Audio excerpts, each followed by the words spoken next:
Hi, I'm Reverend Dr. Terry Gallagher, and I want to welcome you back to another episode of Come and See. You know, normally in these episodes, in fact, some 30 episodes that we've made already, we've been using Project Drawdown as our technical resource on which we're finding hope for the future when faith guides our use of technology rather than our greed.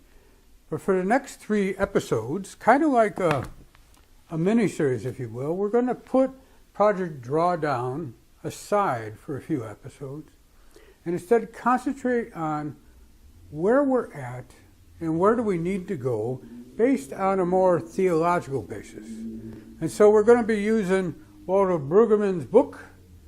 He's a great theologian and prophet, but also the brand new book by Jim Antell, Climate Church and Climate World. So let's begin.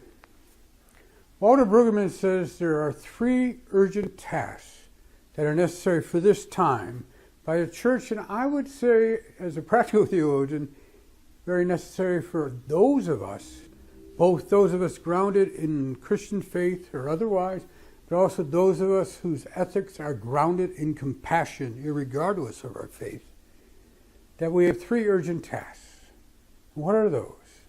Walter says it's to confront our civilization with the reality of these times, with the reality of the climate crisis.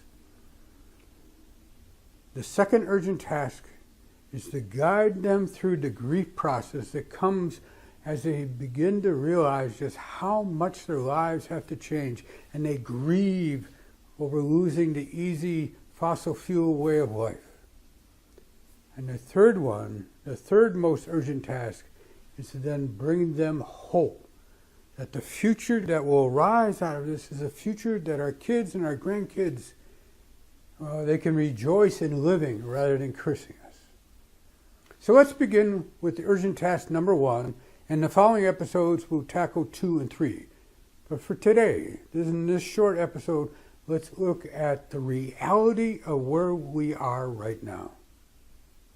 Well, the reality is, in my lifetime, we've increased carbon pollution that we're putting up in the air and the atmosphere 6-fold. But the other reality is, we haven't changed that. In fact, if anything, we're still escalating that. 2017 set an all-time record for the rate at which we pollute.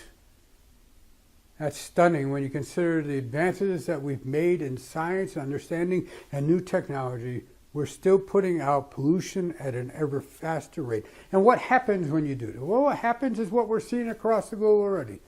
We're seeing unbelievable heat spells in various places. Heat spells that are causing people to die right now.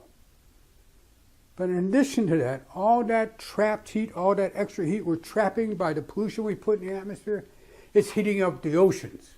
And when you heat up the oceans, what happens? You create huge superstorms. And we saw that in the last hurricane season, where we had 3 that hit the U.S. mainland. Huge, major storms. But there were 5 or 6 more. Because when you put energy in the water and the wind passes over it, it picks up that energy and the storms become massive. What else are we experiencing? Well, we're experiencing droughts because the water balance in the earth still holds. And so when you have really wet in one place, you have really dry in another. And in fact, it's even drier because as we warm up the air, it holds more moisture. And so there are severe droughts. There are droughts that are causing people to starve right now. In fact, there's a couple dozen countries that are in the deep throes of starvation. How do we live like that? How do we condemn our kids to live like that? Pope Francis says it always hits the poor the worst and the first. The people who had the very least to do with this climate crisis are suffering the first. You talk about a migration crisis. The migration crisis is being aggravated and accelerated because where people are currently living, they cannot live anymore. Wouldn't you move? If you looked upon your kids and they were starving because of the drought or your homes were flooded out after storm after storm.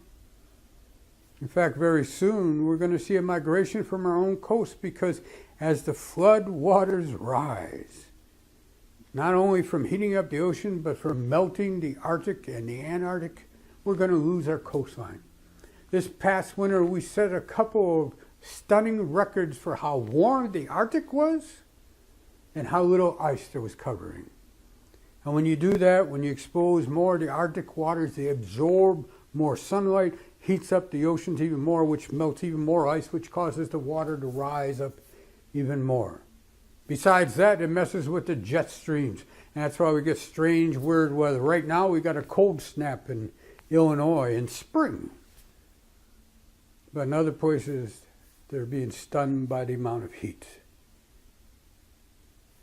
Scientists have issued their second great warning that the path we're on is endangering human civilization as we know it. So what's our role? Our role is to confront our human civilization, our modern society, with this truth, with the reality. Now we have to find all different kinds of ways to keep bringing that reality in front of people, and so they eventually have to face it. And so one of the ways to do that is just to bring up the recent storms to people when you're in conversations over your backyard fence or in your church hall. Another way is to have your minister preach on it, to bring this subject out into the open. Jim Mantell, the conference minister from Massachusetts that wrote that excellent book, says we need to make churches a safe place to hold this conversation. People who have yet to accept the reality of the climate crisis, or at least are reluctant to talk about it, aren't going to be convinced by more science. What they're going to be convinced with is seeing people like you and I who are deeply engaged in this. And so we need to overcome our shyness and talk about it. We need to overcome the scandalous propaganda that it's impolite to talk about this. For how will the truth set us free if we do not engage the truth? The reality is the current way of life has to change, and it has to change with urgency if our kids, my kids and your kids, my grandkids and your grandkids, are going to have a future worth living. And so that means we need to go to 100% renewable absolutely as fast as possible. And so things must change. And because things must change, people will grieve. People will grieve the loss of cheap gas, of cheap cars, of cheap transportation, of doing whatever you want without worrying what its effect on the earth will be. Where are we at? Right now we feel like Job sitting on the ash heap, scraping the sores away, and whose wife comes out and says, "Why do you persist in your integrity? Why don't you curse God and die?" Yet Job didn't.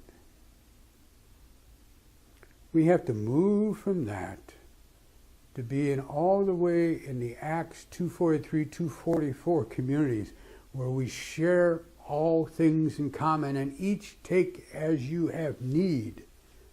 Need, not in excess. Need.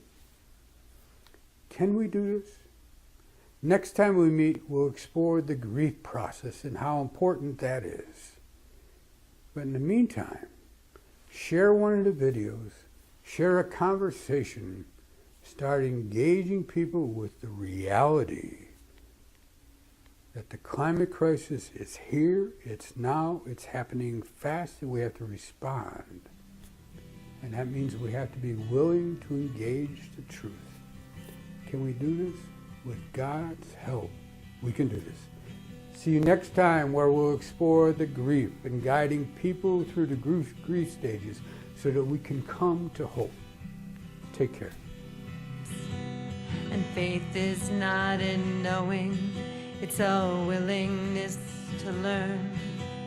and faith is found in loving when there's nothing in return.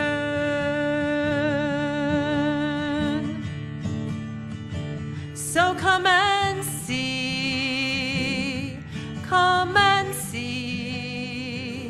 around the bend, look my friend, and what could be? Come with me, come with me. There's so much more to know, so come and see. There's so much more to know, so come and see.